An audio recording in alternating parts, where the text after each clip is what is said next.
little kids, 10, 11 years old, saying the only place they feel safe is at school and at church.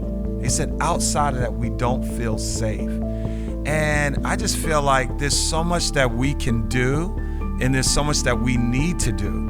And I think it's grown people need to, and I'm actually want to call the church out specifically, that they would make Chicago a mission field. I love Guatemala, great, but go out to Chicago. You're a minister, you're a man of God, you're a family man, but you go where you hear gunshots, you go to the gunshots. You've been in Chicago for a long time dealing with that situation. We just had my friend Bob Muzikowski on here. I don't know if you know Bob, but I mean, he's in the inner city there. He's got a Christian high school, but you do other stuff. How do we describe what you're doing? Because there's a film out, and that's why you're on today. Yeah. Today, folks, it's called Chicago, America's Hidden War, a documentary about the violence in Chicago. So how are you affiliated with this documentary, Chicago, America's Hidden War? Well, Eric, I went down there and I was just tired of all the killings. I mean, 77,000 people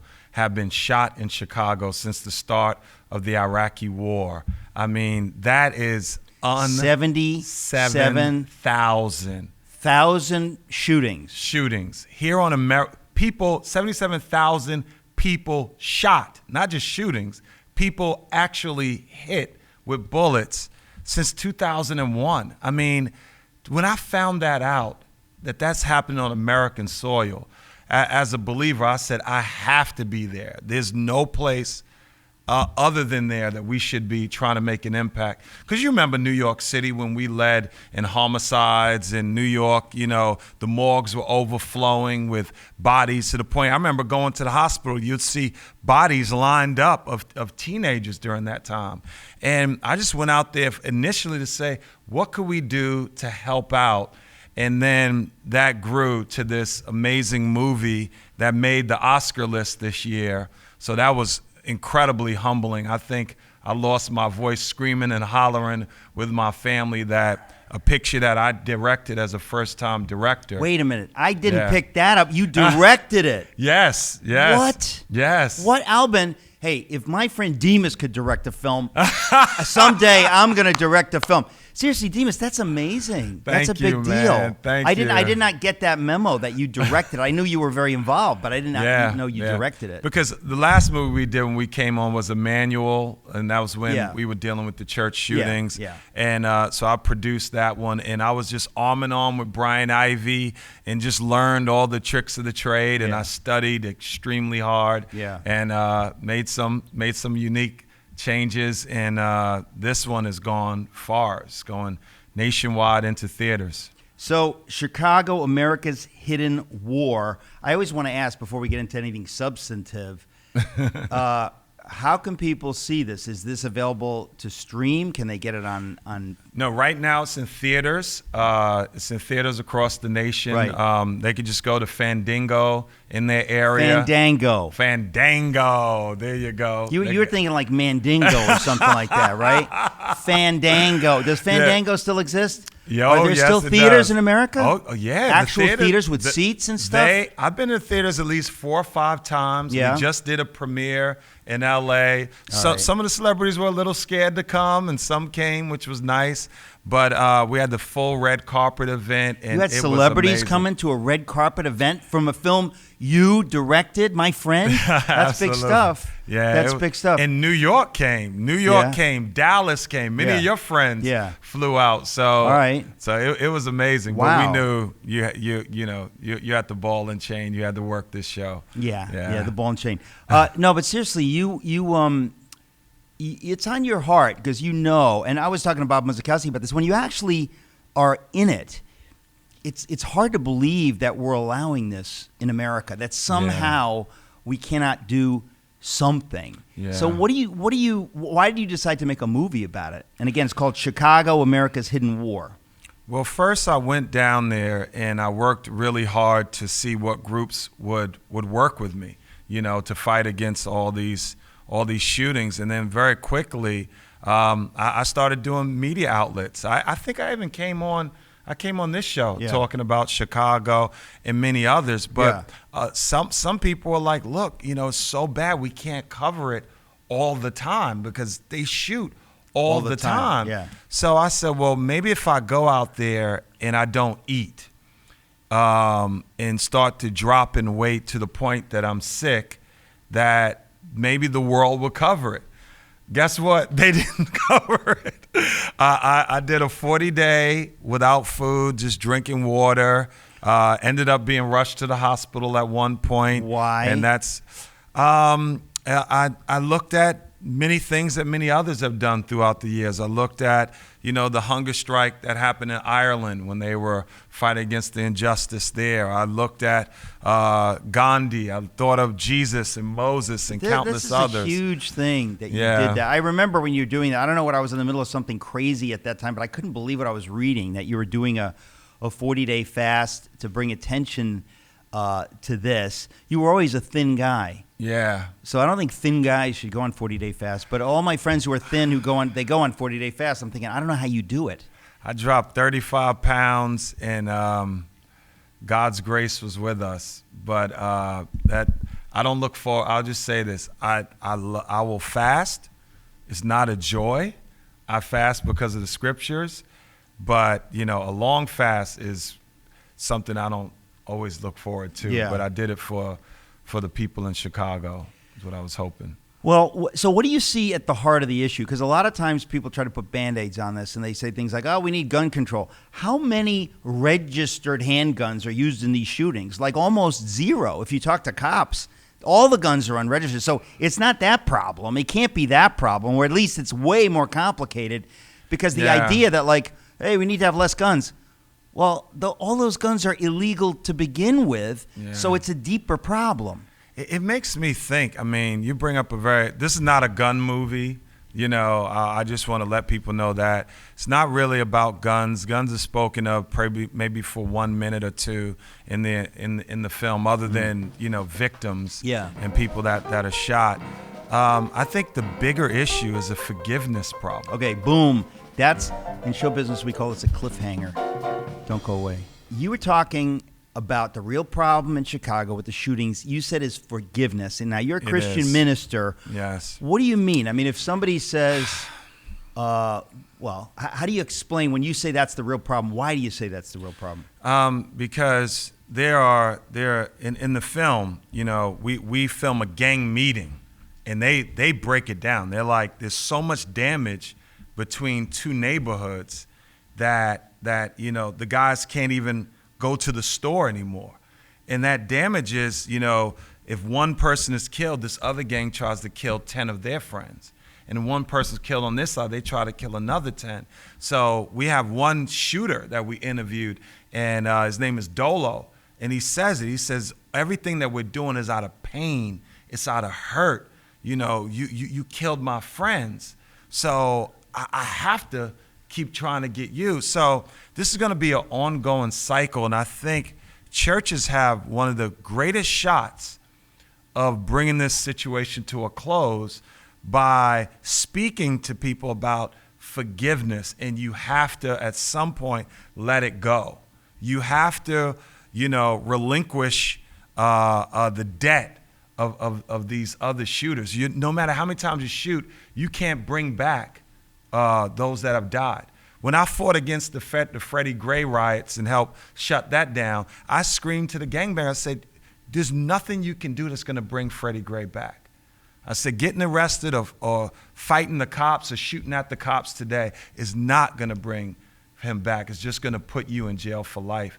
And it was like a wake-up call. So one of the things we did, and you'll see at the end of this film, is homicides dropped by the efforts of the church and organizations going out to do this kind of work. Is we told many groups, just let's have a truce for a few weeks during this summer. And some groups enjoyed that peace so long that it never kicked back off again until now, after the coronavirus. It seems like the shooting shot back up. Yeah. People like Al Sharpton, they've been called race baiters and stuff. And I think, no matter what you think of him, I think his ideas are wrong. In other words, he talks about we're going to have a day of rage. There's something about that we as Christians know that doesn't work. It gets people more angry. So it's one thing to have actually a peaceful protest, to say in the name of Jesus, we're walking to express or whatever. But when it gets into rage, it taps into that thing where you say, I want revenge, I want justice, I'm going to burn stuff down, I'm going to do stuff because it feels good, but it leads to bad things. And so what you're saying is that you have your friend shot, and unless you really know what Jesus says, it's the most human thing to say, I can't let that rest. I'm gonna kill the person that shot my friend, knowing the cops will probably never touch you because they're staying out of it. I mean, so it's a radical thing to bring Christian forgiveness. This is why I think police, I think clergy, I think it has to be a multi-layer approach to going out there. I just flew back in, like I was telling you, I was in Watts, out in Los Angeles. You want to talk about projects? They got the bounty hunter Bloods there. I mean, that's a tough area. But the police out there are going to different families and saying, we'll invest in your child going to a better school, and we'll invest in your child going to college. This doesn't get any airways, but I've never seen anything like that. And even on our film, I'm saying, can you bring in the cops from LA? Can you bring in the cops from New York to help with a new strategy? Because what's going on in Chicago is simply not working. Although, I mean, I think you have to say that the leadership in places like Chicago and New York, they have not backed the cops. I feel like they put gasoline on the fire. They're taking a political position that is making it harder for basic law enforcement to do its job. And it's almost like the cops are being told, stand back, don't get involved. Yeah, it's very sad, what we're seeing. There needs to be a balance to all this. Hey, I mean, there's unjust cops, but you got to think of, out of thousands of people being pulled over, it's usually 1 or 2% they say that something goes wrong.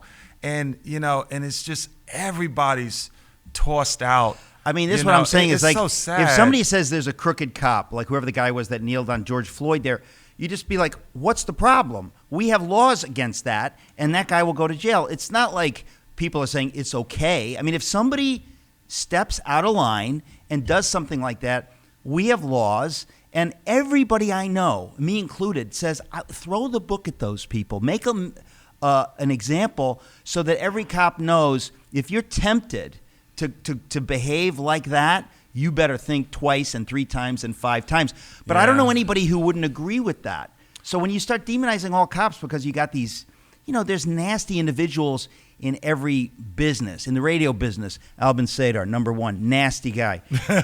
And I'm telling you, but it's kind of common sense, I think. So it's not a race thing, but people make it a race thing and everybody gets angry and it's us against them. And I don't know anybody who doesn't care if people are getting shot. What you'll see in Chicago, America's Hidden War, which is in a theater near you, is you're going to see, real interaction between the cops and the community. And sometimes it went really bad and sometimes it went really good. Like there was a shooting where everyone thought the cops shot an innocent guy, but the situation did turn that the guy was trying to pull out his guns at the time, and they got that on the body cam. So very quickly that went away. But there's a lot of, hurt and pain where I grew up, where Diallo was shot 40 times, man, with just having a wallet, 40 bullets. Amadou Diallo. That was a long time ago, but I remember that vividly. So those kind of things back before there was cell phones, they were just brushed under the table. But now the accountability is there, and there needs to be a great healing between the cops and the black community. Yeah. And I think our film, Chicago, America's Hidden War, gives the big overview of what the kids are going through. Children said, Eric, they have to sleep under their beds because they're scared of being shot. When you hear this stuff, it's unbelievable. It's unbelievable. Well, Look, you and I know Jesus is the answer, but that sounds just like a bromide. We have to live that out. Yeah. And I know you've done that. So what is the film? In other words, what is it? Does it follow an arc, or is it just more like a standard documentary? We don't do the old style of cinema verite where you just follow 2 or 3 people. We do a big sweeping over. We have the police chief.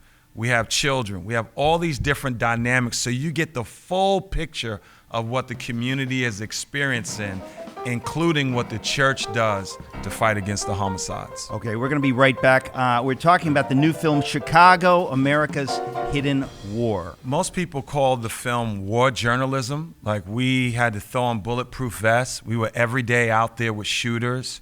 We built relationships. I made a strong relationship with another ex-kingpin who's they called the Bentley twins. They were just recently featured on some stuff.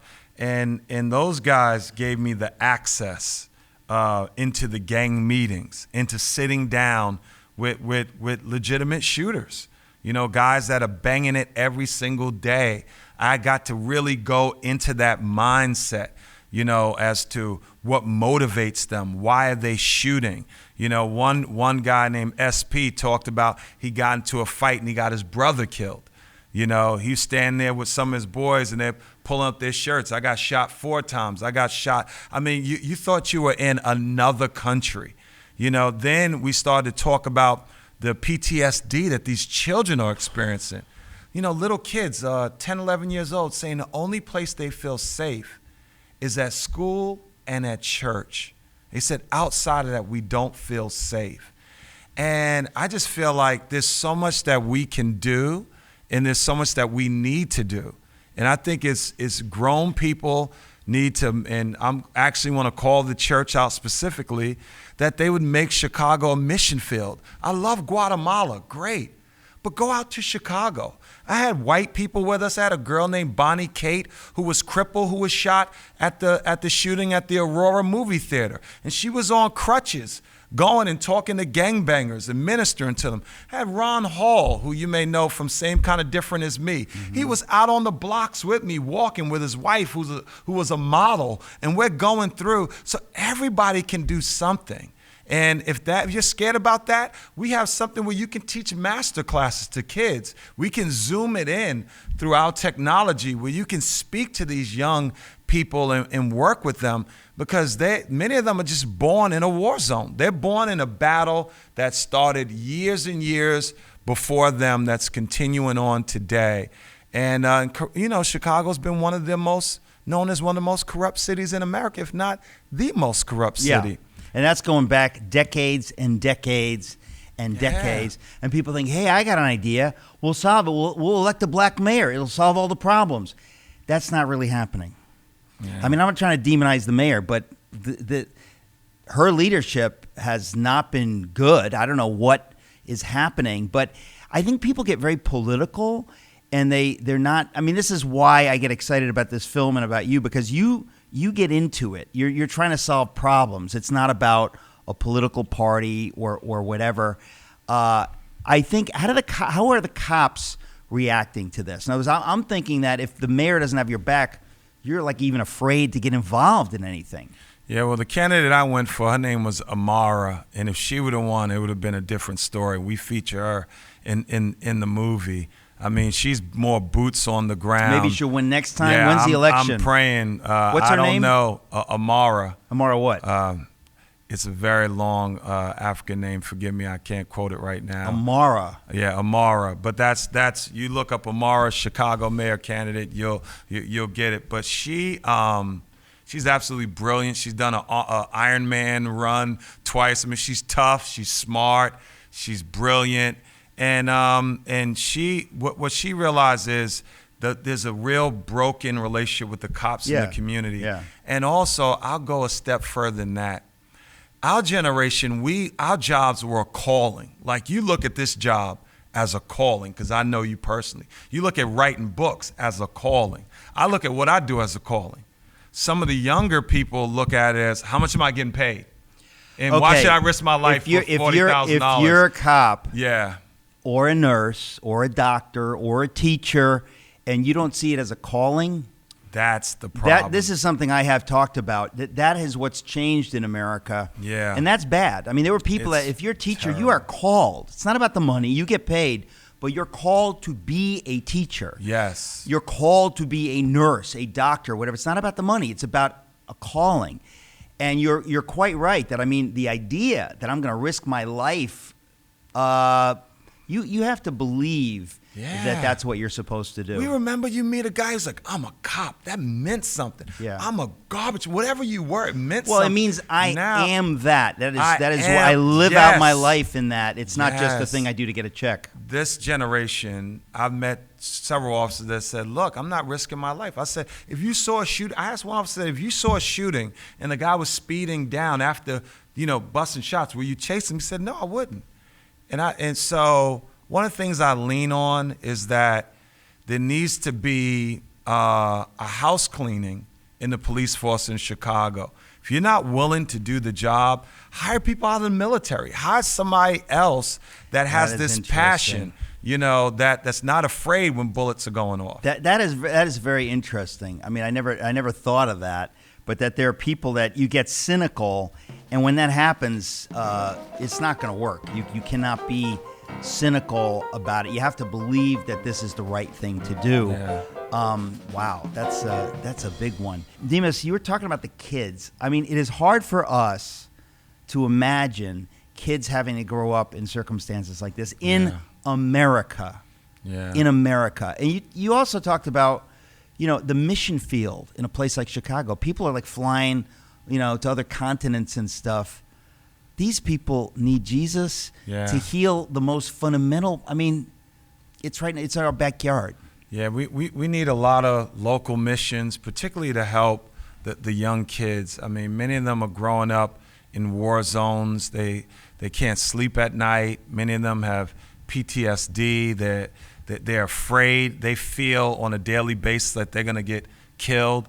One of them in the film named Lorenzo, he says, I'm just scared to go outside. And all the other kids are like, yeah, me too, I'm scared.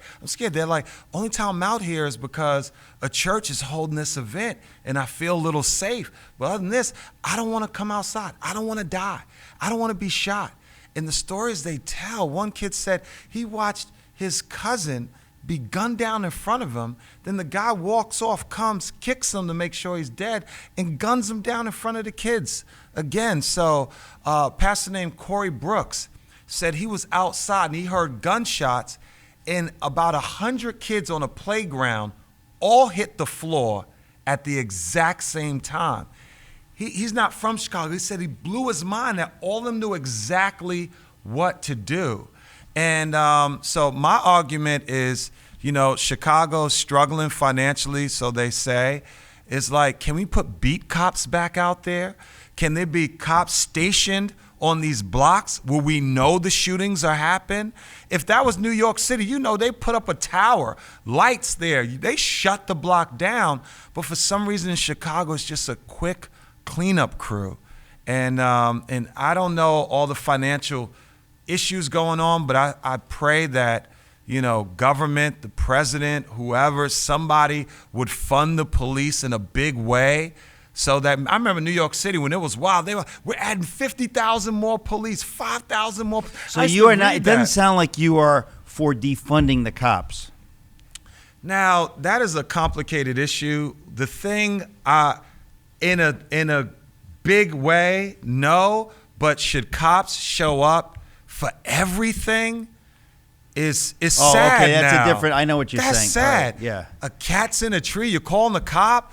You have an argument with your family, calling the cop to fight the war on drugs, to fight the war on crime, to fight the war on tickets, to fight. I mean, how many wars can one organization fight? Well, I think there should be some other options when you dial 911 to say, look, I don't need a cop. Maybe I need a counselor or somebody that can come. So I think figuring that out could be helpful, but I'm not an expert. Yeah. I'm a clergyman. Yeah. But that's some of the thoughts that I think about a lot. It's like, some young cop coming in and maybe out of his element dealing with some mental health issues. Well, I was going to say, it's tragic. But I mean, look, we know demonizing cops is wrong. I mean, these are people putting themselves in dangerous situations. Even if things go wrong, have some mercy and some grace. I mean, you know, I always say, if we're talking about a murderer, like, I don't know anybody who doesn't want the murderer to pay for that. We're not talking about excusing evil behavior. But when things get so divided, it's hard for us even to have any grace on either side. It just becomes us versus them, us versus them. I have compassion on the cops. I have compassion on the community. I have compassion on the way the system is set up right now. It's hard, you know, and I'm sure you read this more than me, but it's hard to see. I was with an officer who was smashed in his head, and he said, I've never even pulled out pepper spray on anybody. I've never harmed anyone.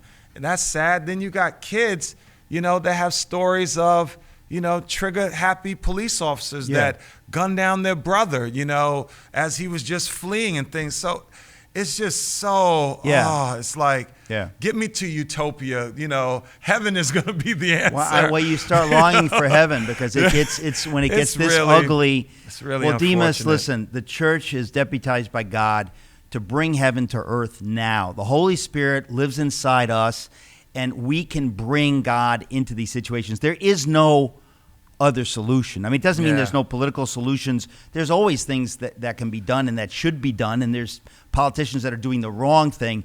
But one thing we know is God does have the ultimate answers. That's right. And this film, as crazy as it sounds, you will have an incredible movie experience. You'll be filled with hope. You're going to see an army go out into the street called the church. The largest nonprofit organization in the world is going to be marching. You're going to see guns taken off the street. You're going to see gangbangers turned around.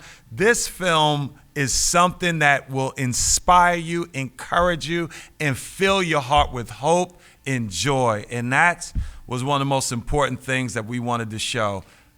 And the website, tell me again, because this is too much. ChicagosHiddenWar.com, or you can go to Fandango and buy tickets.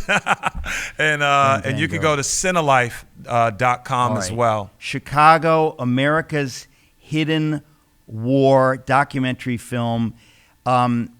We need to face this in America. This is everybody's problem. This is not Chicago's problem. This is our problem. If this is happening. So, Dimas, just congratulations on directing a film and on everything you do. God bless you, my friend. Thank you.